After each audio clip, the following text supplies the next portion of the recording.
အဲ့တော့ညီမလေးတွေနဲ့မဲပေးရတော့မယ်ဆိုရင်ဘလို့ကိုယ်စားလှယ်လောင်းဘလို့လူမျိုးကိုရွေးချယ်မဲပေးသွားမလဲရှင်ကိုကလေးကသားတွေစစ်စစ်ပါတဲ့ပါတီကိုမဲပေးကြပါရဲ့တမလာကြီးအသေးစိတ်ဆိုတာလက်ထက်ကိုလည်းပြောလို့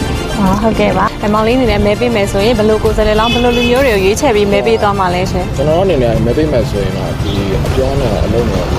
နောက်ပြီးအရင်ထဲကနေတော့မှဒီစစ်စစ်နေပိုင်းတွေဒီနိုင်ငံတကာမှာဘလို့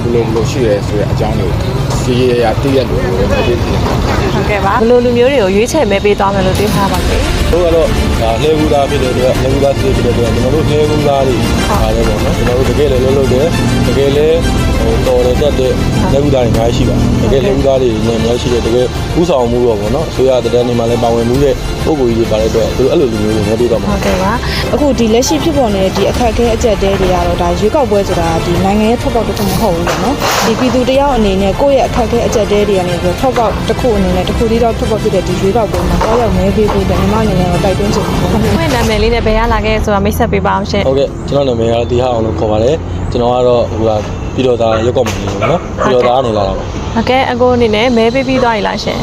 မပြရသေးဘူးပေါ့နော်ဒီလာမဲ့ကျွန်တော်တို့က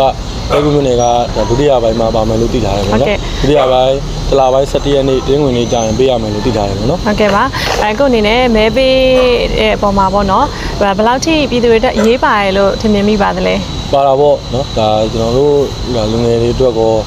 နောက်လာမဲ့အတွက်တွေရောဘာလို့ပါလဲလို့ပြောရင်ကျွန်တော်တို့ကလိုချင်တာကဒီမိုကရေစီလိုချင်တာဖြစ်တဲ့အတွက်ဒီမိုကရေစီလမ်းကြောင်းပေါ်ရောက်အောင်သွားဖို့ရွေးကောက်ပွဲနိုင်မယ်ပေါ်ဆောင်သွားနိုင်ပါလေအဲ့တော့ကျွန်တော်တို့က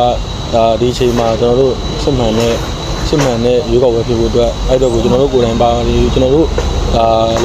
ဒီမိုကရေစီလိုချင်တယ်ဆိုတဲ့ကျွန်တော်တို့ကိုယ်တိုင်ကလည်းမဲပေးဖို့လိုတာပေါ့နော်ရေးကြည့်ပါတယ်ဟုတ်ကဲ့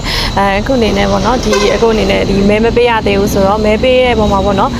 ဘလို့ကိုယ်စားလှယ်လောင်းတွေဘလို့လူမျိုးတွေကိုရွေးချယ်မဲပေးသွားမယ်လို့တွေးထားပါလေအဓိကတော့နံပါတ်1ကတော့ကျွန်တော်တို့ဒါပါတီဆိုတာခဏထားအောင်ပေါ့နော်ဘယ်ပါတီကိုမဲပေးလို့ဆိုတာလာပြီးတော့လူမျိုးကိုမဲပေးမယ်ပေါ့နော်ကျွန်တော်တို့ကတော့ဒါလှဲကူသားဖြစ်တဲ့အတွက်လှဲကူသားစစ်ဖြစ်တဲ့အတွက်ကျွန်တော်တို့လှဲကူသားတွေပါတယ်ပေါ့နော်ကျွန်တော်တို့တကယ်လည်းလုပ်တယ်တကယ်လည်းတော်တယ်တက်တဲ့လက်ကူသားတွေအများကြီးရှိပါတယ်တကယ်လက်ကူသားတွေအများကြီးရှိတယ်တကယ်ဥဆောင်မှုတော့ပေါ့နော်အစိုးရတန်းနေမှာလည်းပါဝင်မှုတဲ့ပုံကိုကြီးတွေပါတဲ့အတွက်သူတို့အဲ့လိုလူမျိုးတွေမဲပေးသွားမှာဟုတ်ကဲ့ပါဟုတ်ကဲ့အခုကမဲပေးဆက်တွေပေါ့နော် MEVN စနစ်တွေကိုအသုံးပြီးတော့မှမဲပေးရမယ်ဆိုတော့ဒီပေါ်အခုရဲ့ခန်းစားချက်နဲ့အမြင်လေးပြောကြပေးပါအောင်ခန်းစားချက်ကတော့ပြောစရာကောင်းမှာပေါ့နော်အဲ့လိုပဲထိကြည့်ထားတာဘာလို့လဲဆိုတော့ကျွန်တော်တို့ဒါရှေ့တွေကလည်းမဲပေးခဲ့ပြီးတော့ဒါဒီလိုပဲအမှန်ချင်းနဲ့ဒီလုံးထုတ်ခဲ့ရအခုဒီခါမှာဆက်နေပေးတဲ့အခါမှာဒါမှန်ကန်မယ်အတိအကျမယ်ကျွန်တော်ပင်မဲတွေလည်းမရှိတော့ဘူးကြားတာပေါ့နော်အဲ့တော့ဘယ်လိုဖြစ်ဖြစ်ဒါပေးမဲ့နေကိုစောင့်ပြီးရင်ခုံရတာပေါ့နော်ဆက်ကလုံးတစ်ခါမှမပေးဘူးတဲ့အခါကျတော့